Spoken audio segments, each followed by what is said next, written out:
श्री राम। ने राम और लक्ष्मण की मदद मांगी।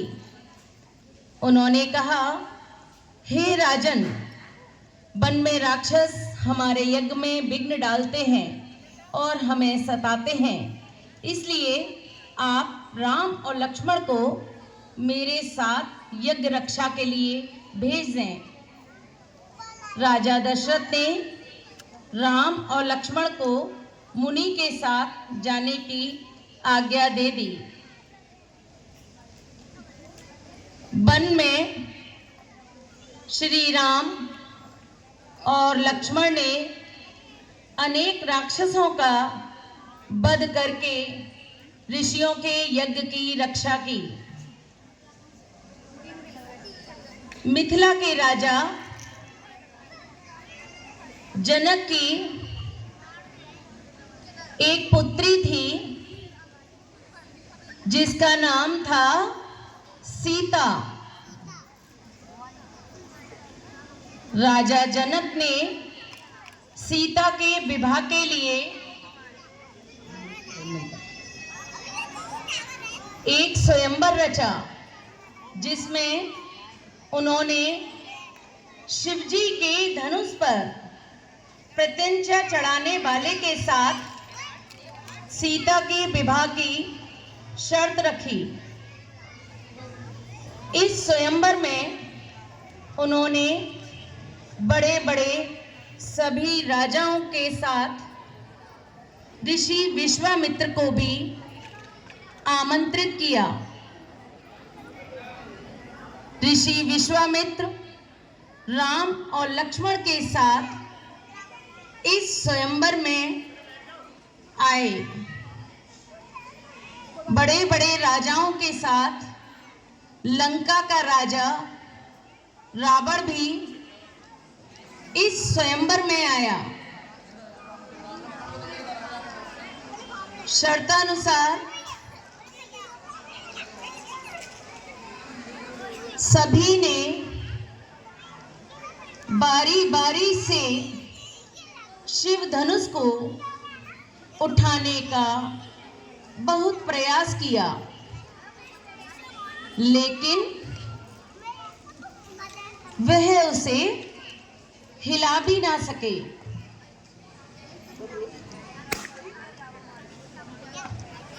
यह देखकर ऋषि विश्वामित्र ने श्री राम को धनुष उठाने की आज्ञा दी, लेकिन लंका के राजा रावण ने भी धनुष उठाने का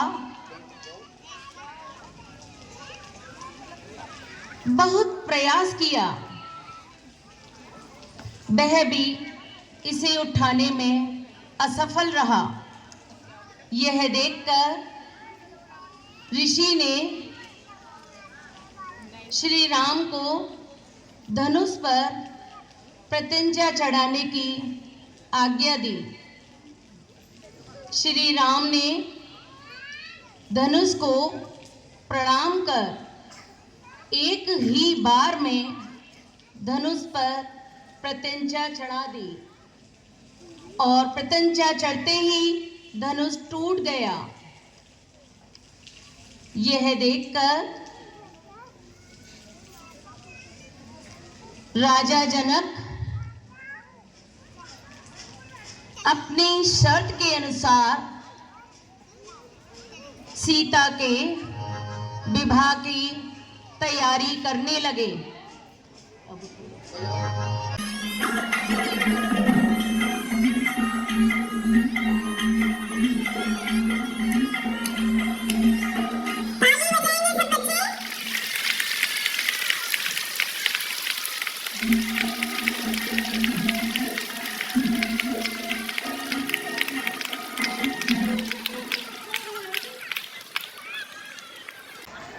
राजा जनक ने अपनी शर्त के अनुसार सीता का विवाह श्री राम के साथ कर दिया।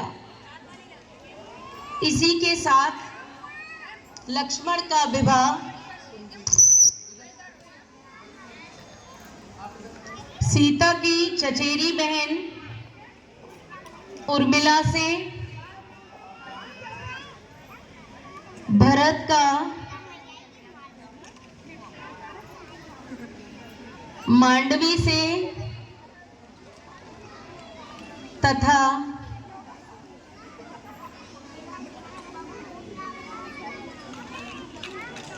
शत्रुघ्न का विवाह श्रुतकीर्ति के साथ हो गया।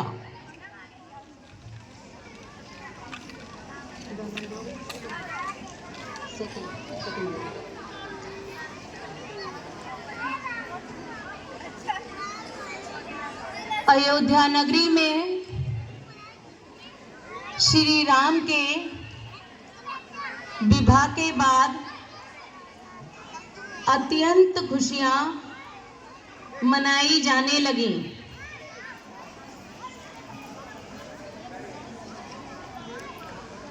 सभी बहुत खुश थे।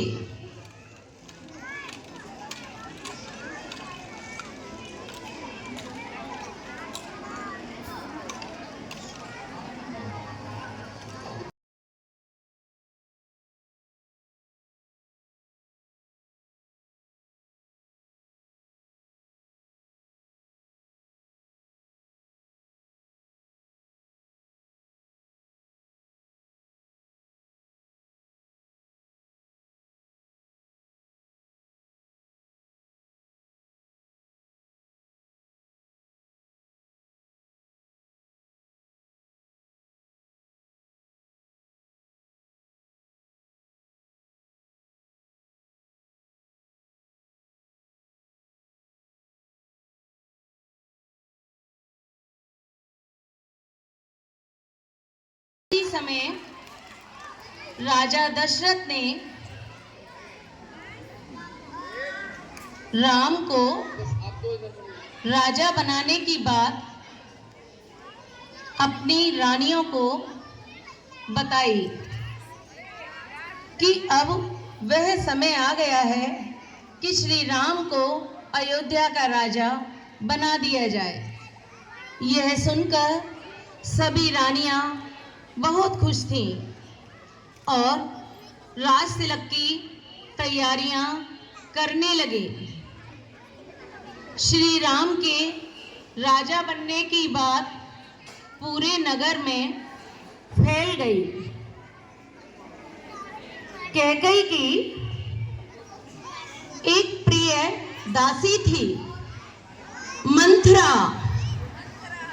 जब उसने यह बात सुनी तो वह दौड़ी दौड़ी कैकेयी के पास आई और बोली, हे रानी, तेरी मति मारी गई है, जो भरत के होते हुए श्री राम को राजा बना रही है। राम के राजा बनते ही तुम यहाँ की दासी बन जाओगी, दासी। यही वह समय है जो राजा दशरथ से अपने 2 वरदान मांग लो। इतना सुनते ही कैकेयी कोप भवन में आकर लेट गई और उसने अपने सारे आभूषण उतारकर जमीन पर फेंक दिए।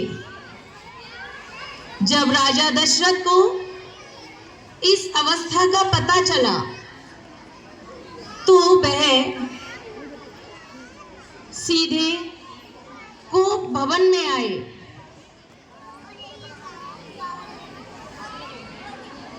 और बोले, रानी, क्या बात है? आपने अपना यह हाल क्यों बना लिया है? आपने यह आभूषण क्यों उतार दिए हैं? इतना सुनते ही कैकेयी ने कहा, राजन, याद करिए अपने वे वचन जो आपने मुझसे मांगने को कहा था। आज वह समय आ गया है कि आप मुझे मेरे 2 वरदान दे दें। राजा ने कहा, ऐसी क्या बात है, मांगिए, तुम जो चाहती हो वह मैं अवश्य दूंगा। रघु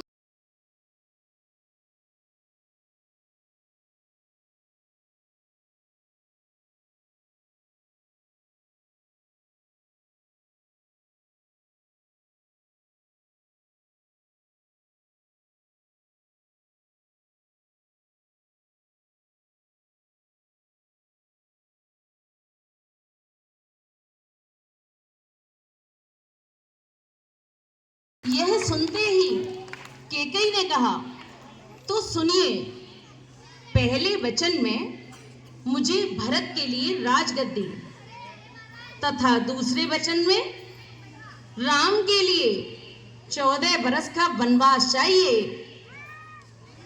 इतना सुनते ही राजा दशरथ मूर्छित होकर जमीन पर गिर पड़े। जब राम को अपने पिता की इस अवस्था के बारे में पता चला तो वह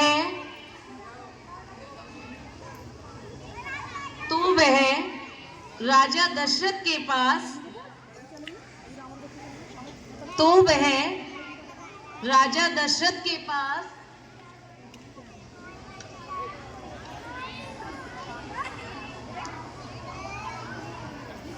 उनकी इस अवस्था के बारे में जानने के लिए आए।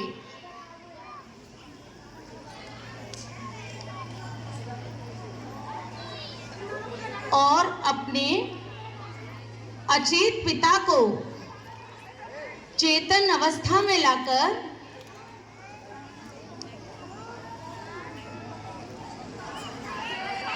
उनका सिर अपनी गोद में रखकर बोले, पिताश्री, मुझे आपकी आज्ञा शिरोधार्य है।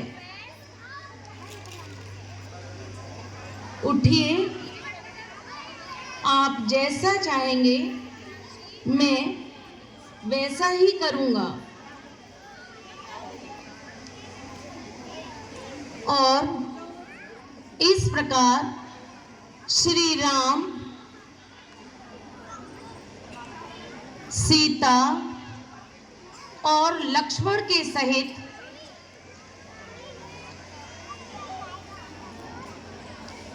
श्री राम, सीता और लक्ष्मण के सहित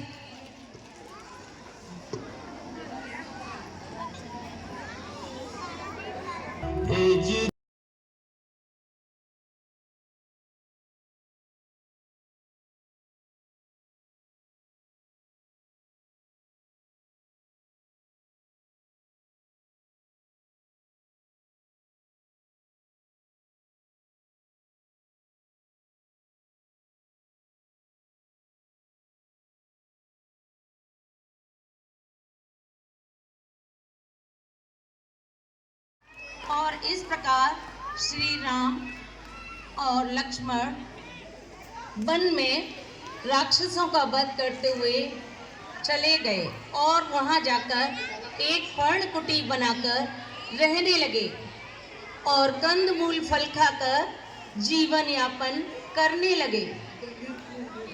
लंका के राजा रावण की एक बहुत सुंदर और प्रिय बहन थी, शूर्पणखा।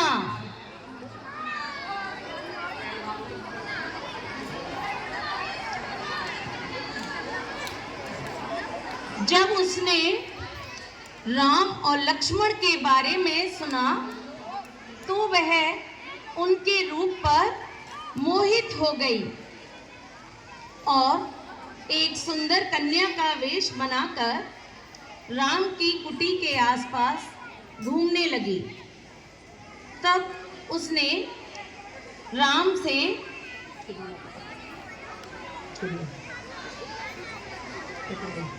तब उसने राम से शादी का प्रस्ताव रखा। यह सुनकर लक्ष्मण अति क्रोधित हो गए और उन्होंने कटारी से शूर्पणखा की नाक काट दी। शूर्पणखा अपना यह विकराल रूप लेकर रावण के दरबार में पहुंची और चिल्लाकर कहने लगी, कट गई रावण भैया, मेरी नाक कट गई। शूर्पणखा का यह विकराल रूप देखकर रावण अत्यंत क्रोधित होकर बोला कि तुम्हारा यह हाल किसने किया। तब शूर्पणखा राम और लक्ष्मण के बारे में बताने लगी। तब रावण ने राम से बदला लेने का उपाय सोचने लगा कि किस प्रकार राम से इस अपमान का बदला लिया जाए। तभी उसे अपने मामा मारीच के बारे में यह विचार आया कि वह रूप बदलने में माहिर है। वह वहां रावण मारीच के पास पहुंचा और मामा मारीच को अपनी सारी व्यथा सुनाने लगा। मारीच एक सोने के हिरण का वेश बनाकर श्री राम की कुटिया के आसपास घूमने लगा। सीता ने जैसे ही उस मृग को देखा तो वह उस पर मोहित हो गई और कहने लगी, यह स्वर्ण मृग मुझे चाहिए। राम के मना करने पर भी वह नहीं मानी। तब श्री राम उसको मारने के लिए उसके पीछे पीछे वन में गए और वह मृग उन्हें दौड़ाता हुआ काफी दूर तक ले गया और वहां जाकर राम का तीर लगते ही वह राम की आवाज में लक्ष्मण को पुकारने लगा, हे लक्ष्मण, हे लक्ष्मण। सीता ने जब राम की कराहती हुई आवाज को सुना तो उन्होंने लक्ष्मण से कहा, तुम्हारे भाई किसी बड़े संकट में हैं और सहायता के लिए तुम्हें बुला रहे हैं। लेकिन लक्ष्मण ने कहा कि मैं इस तरह आपको अकेला छोड़कर इस कुटिया से नहीं जा सकता। सीता के जिद करने पर लक्ष्मण ने कुटिया के आगे अपने तीर से एक रेखा खींच दी और कहा कि आप किसी भी हालत में इस कुटिया से रेखा के बाहर ना जाएं। मेरे जाने के बाद यह रेखा आपकी रक्षा करेगी। इतना कहकर लक्ष्मण वहां से चले गए। लक्ष्मण के जाते ही लंका का राजा रावण एक साधु का वेश बनाकर भिक्षुक के रूप में कुटिया पर आ गया और पुकारने लगा, भिक्षाम देहि, भिक्षाम देहि। साधु की आवाज सुनकर सीता एक टोकरी में कंदमूल फल लेकर आई और उसे देने लगी। तभी वह साधु बोला कि यदि भिक्षा देनी है तो इस रेखा से बाहर आकर दो, मैं ऐसी बंधी हुई भिक्षा नहीं लेता। सीता ने कहा, मेरे स्वामी घर पर नहीं हैं, इसलिए मैं कुटिया से बाहर नहीं आ सकती। इतना सुनते ही रावण वहां से जाने लगा। साधु को नाराज हुआ जाते देख सीता ने भिक्षा देने उस रेखा से बाहर आ गई। तभी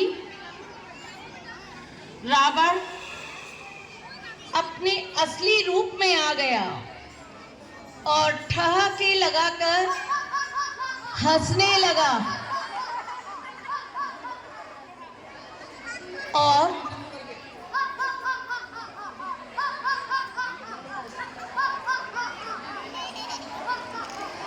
और सीता को उठाकर लंका में ले गया।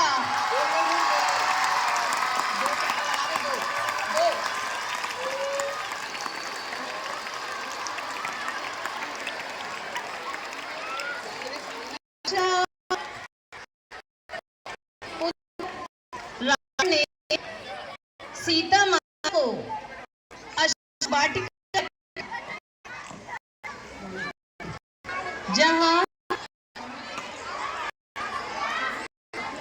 जहां सीता की रक्षा किया करती थी,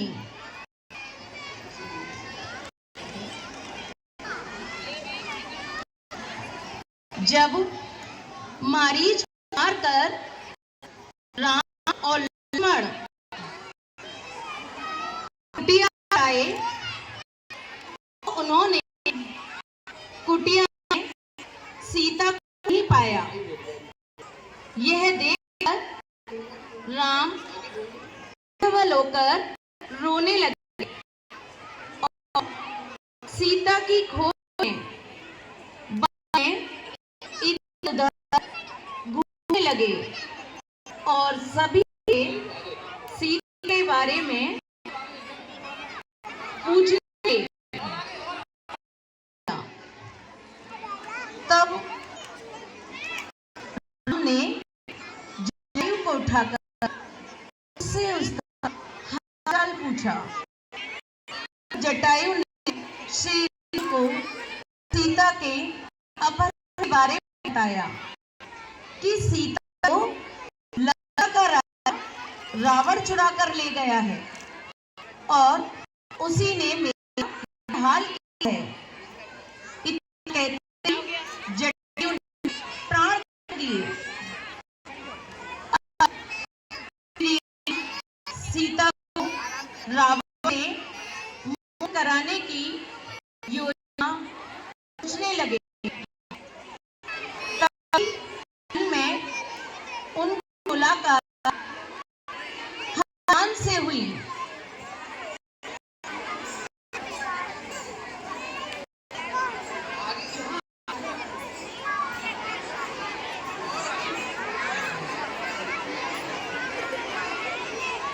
उनकी भेंट हनुमान से हुई।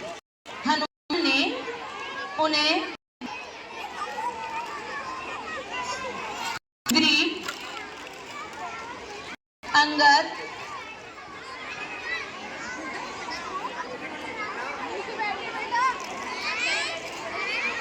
भेजा जाए। इसके लिए सभी ने अंगद को चुना। इस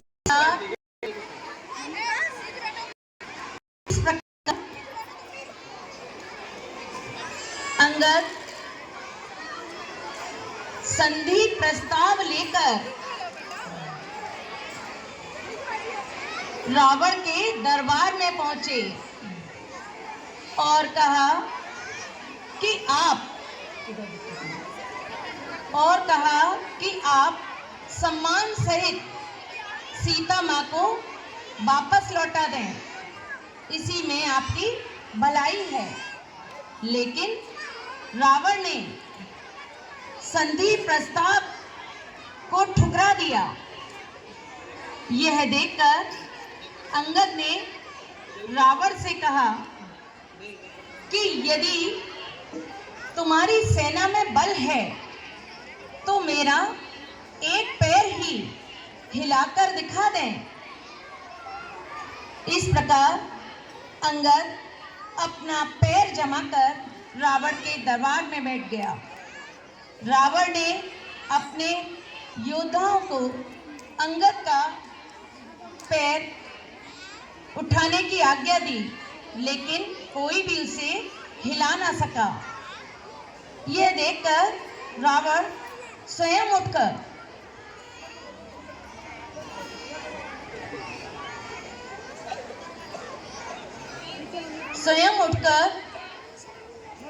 अंगद का पैर उठाने आया।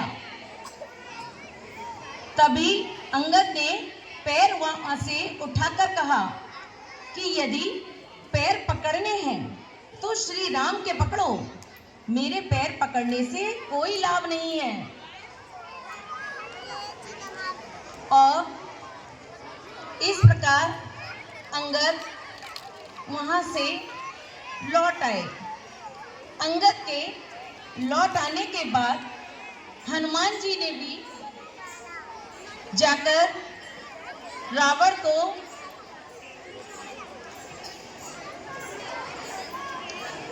समझाने का बहुत प्रयास किया, लेकिन वह नहीं माना। रावण के भाई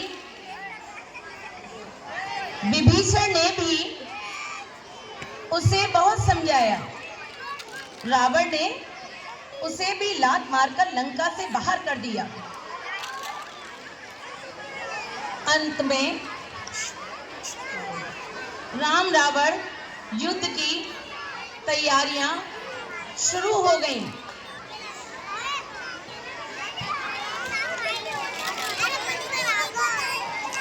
अंत में राम रावण युद्ध की तैयारियां शुरू हो गईं। राम ने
अपने भाई कुंभकर्ण को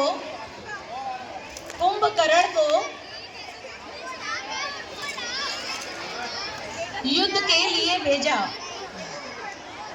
कुंभकर्ण राम की सेना में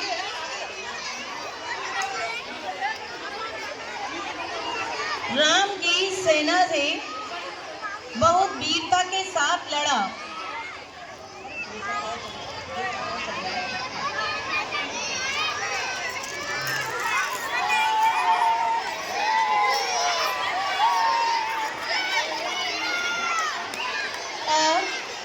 अंत में मारा गया। फिर रावण ने अपने पुत्र मेघनाद को युद्ध के लिए भेजा। मेघनाद लक्ष्मण के साथ बड़ी वीरता से लड़ता रहा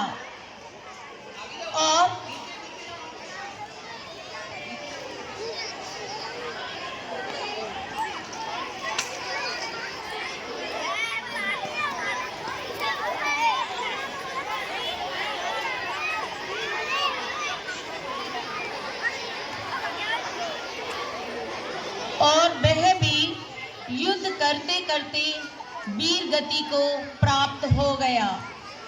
इस प्रकार अनेक राक्षस युद्ध करते हुए अनेक राक्षस मारे गए।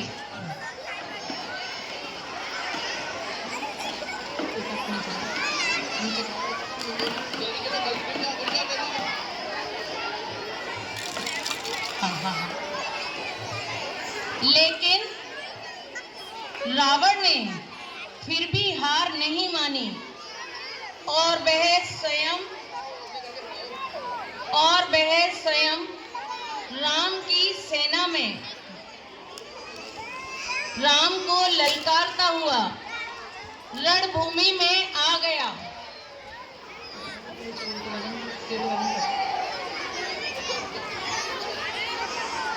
और श्री राम को युद्ध के लिए ललकारने लगा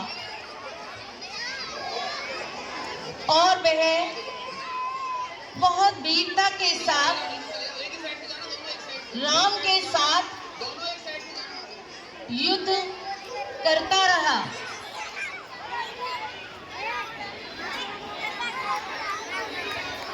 जैसे ही रावण का श्री राम सिर काटते, वैसे ही रावण एक नए सिर के साथ फिर से जीवित हो जाता।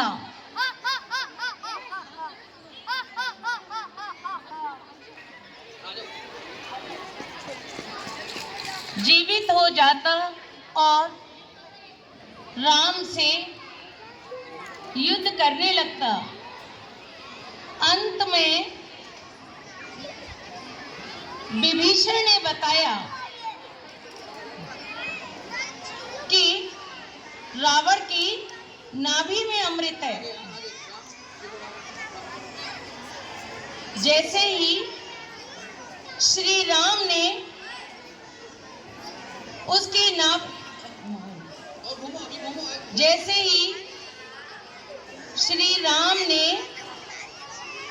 उसकी नाभि पर तीर मारा, वैसे ही रावण गिरकर धराशायी हो गया। बोलो जय श्री राम, जय श्री राम, जय श्री राम। और इस प्रकार रावण मारा गया। अतः बुराई पर अच्छाई की जीत हुई। तभी से हम भारतवासी दशहरा का यह पावन पर्व मनाते आ रहे हैं। उसके बाद श्री राम, सीता और लक्ष्मण सहित अपने 14 वर्ष का वनवास पूरा करके अयोध्या लौट आए।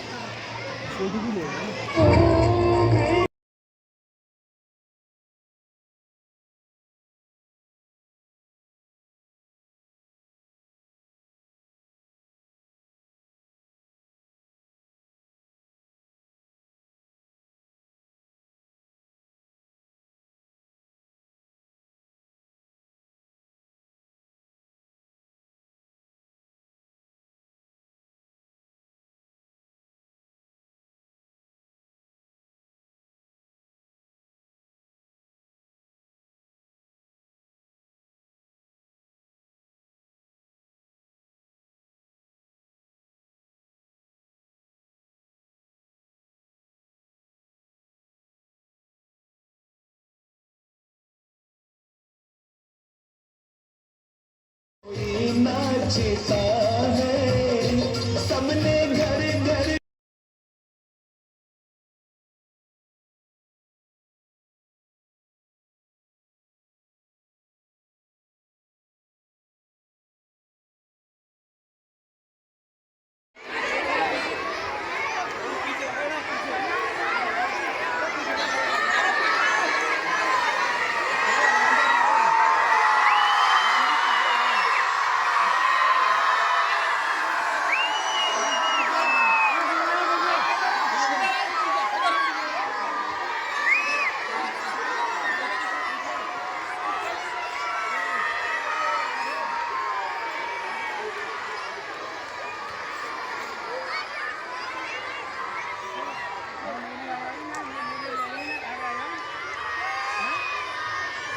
आवाज आ रही है अपने माल में डाल दिए हैं।